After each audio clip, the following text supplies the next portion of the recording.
हमारे साथ इस वक्त मौजूद हैं डॉक्टर दुर्गा प्रसाद अस्थाना, जो कि आलोक के गांव के ही रहने वाले हैं, आलोक मौर्य के गांव के रहने वाले हैं। और सीधे हम इनसे बातचीत करते हैं। ये दरअसल आलोक मौर्य के भी पूरे परिवार को जानते हैं, ज्योति मौर्य के भी परिवार से ये ताल्लुक़ रखते हैं। सर, जिस तरीके से ये मामला निकल कर सामने आया आलोक और ज्योति वाला, क्या कहेंगे? आपका पहला रिमार्क क्या है इस पर? ये बहुत ही दुर्भाग्यपूर्ण है। दुर्भाग्यपूर्ण इस संदर्भ में कि वो हमारे गांव में बहू बन कर के आई और एक ऐसे परिवार में आई जो शिक्षित परिवार था। सारे लोग पढ़ने लिखने वाले थे। उनके न केवल ये आलोक मौर्य बल्कि उन चचेरे भाई लोग भी अच्छे अच्छे जगहों पर हैं पढ़ लिख करके। और हम डीएवी कॉलेज में थे, यहीं पर वो पढ़ते थे। उनके भाई वगैरह रिश्ता मतलब चचेरे भाई वगैरह जो थे। हमारा जो सबसे बड़ा यह है कि इतने महत्वपूर्ण पद पर पहुंच करके और इस तरह का स्टेप उठा लेना ये बहुत दुर्भाग्यपूर्ण है। एक जो सबसे बड़ा विवाद है और ज्योति मौर्य का जो बार बार आरोप है कि उसने शादी झूठ बोल के आलोक ने की। आलोक ने अपने आप का, आलोक के फैमिली ने ये कहा कि आलोक जो है ग्राम पंचायत अधिकारी है, जबकि वो सफाई कर्मचारी ही था।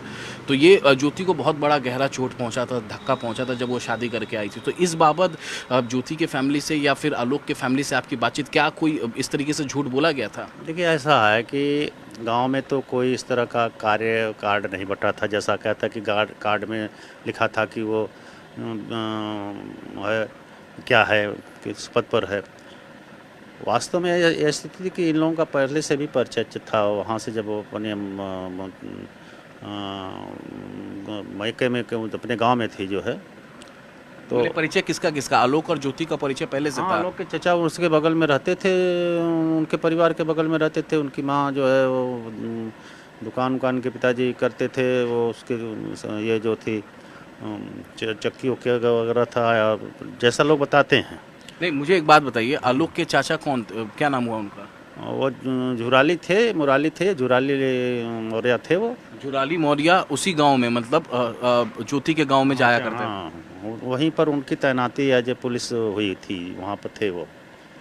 तो ये जाते होते रहते थे और उसी में शादी हुई। शादी होने के बाद वो यहाँ आई। यहाँ इन लोगों ने उसको पढ़ना चाहती थी, तेज थी पढ़ने में, पढ़ाया लिखाया। उसके लिए सारे त्याग। अच्छा ये बताइए, हमारे एक सवाल समझ में नहीं आता, 10 साल तक पता नहीं चला कि मतलब झूठ बोल करके शादी की गई थी?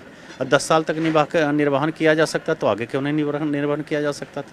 यह प्रश्न उठेगा कि नहीं उठेगा? मतलब अगर हमें आपको मालूम हो गया और जब शादी होने के बाद ही मालूम हो जाएगा कि वो क्या थे, शादी के बाद मालूम हुआ, तो फिर क्यों नहीं जो है आप उसी समय जो है वो स्टेप ले सकती थी?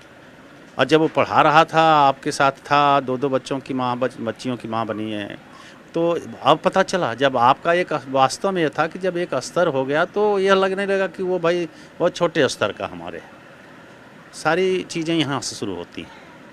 तो 10 साल किसी के साथ 10 में शादी हुई थी, 23 में अब ये चीज़ हो रही है। 13 साल का समय गुजर जाना मामूली समय नहीं होता है। तो प्रश्न यह है कि इसने बहुत ही गहरा प्रभाव डाला है समाज पर। हमारे गांव में तो विशेष रूप से वहाँ यह तक लोग कह रहे हैं कि अपने बच्चियों को तो पढ़ाया जाए, बहुओं को न पढ़ाया जाए। तो यानी जो आप कह रहे हैं कि जो झूठ बोला गया शादी को लेकर कि वो सफाई कर्मचारी या फिर वो, गांव में ऐसी कोई बात नहीं थी। गांव के लोग, तमाम लोगों से आप जाके पता कर सकते हैं। बहुत छोटे से लेकर के ऊपर तक के ठाकुर ब्राह्मण लोग से लेकर धरिकार तक बारात में गए थे, कार्ड बांटे थे। तो कार्ड में तो कहीं नहीं लिखा गया था कि वो ब्लॉक के अधिकारी हैं या कुछ हैं। कार्ड की जब बात होती है तो कार्ड एक वायरल भी है जिसमें लिखा हुआ है कि आलोक मौर्य ग्राम पंचायत अधिकारी। खैर वो कार्ड हो सकता है ज्योति मौर्य की तरफ से छपा हो, लेकिन ये बात अहम आप बता रहे हैं कि शादी से पहले आलोक और ज्योति के जो परिवार हैं वो दोनों एक दूसरे को जानते थे काफ़ी पहले से, क्योंकि इनके जो चाचा थे, आलोक के चाचा झुराली जिनका नाम आप बता रहे हैं, वो वहीं पर तैनात थे। वहीं पर थे, बनारस में ही थे। और दोनों परिवार एक दूसरे को कई सालों से पहले से ही जानते थे। परिवार का एक दूसरे की जानकारी थी। ऐसा जो है मुराली माठ साहब से भी बातचीत में हुई कि नहीं, जानकारी में थी परिवार, कोई ऐसी बात नहीं थी।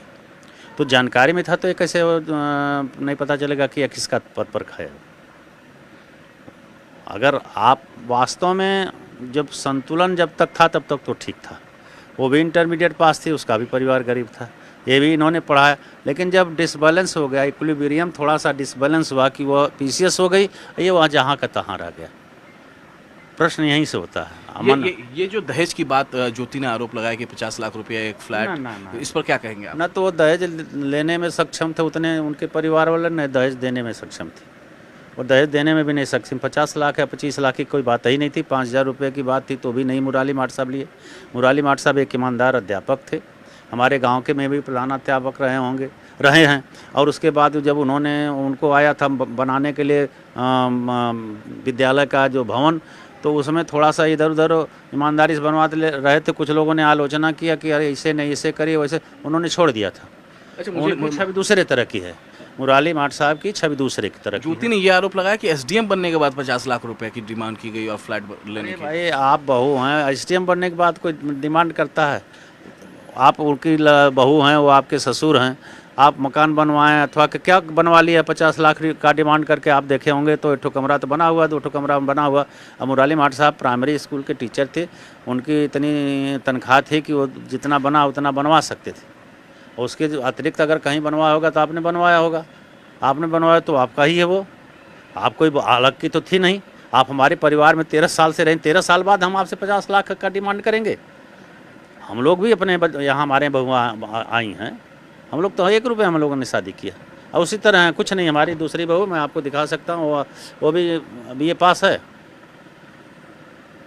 हमारा लड़का भी स्टेप पहुँच चुका है, एक आध स्टेप पहुँचा है जो PCS का उसमें। तो क्या तो छोड़ देगा कि मैं PCS हो गया जाऊँगा? हो भगवान ने किया, अगर हो जाए स्टेप तो एक उठा ही लिया, तो फिर वो छोड़ देगा।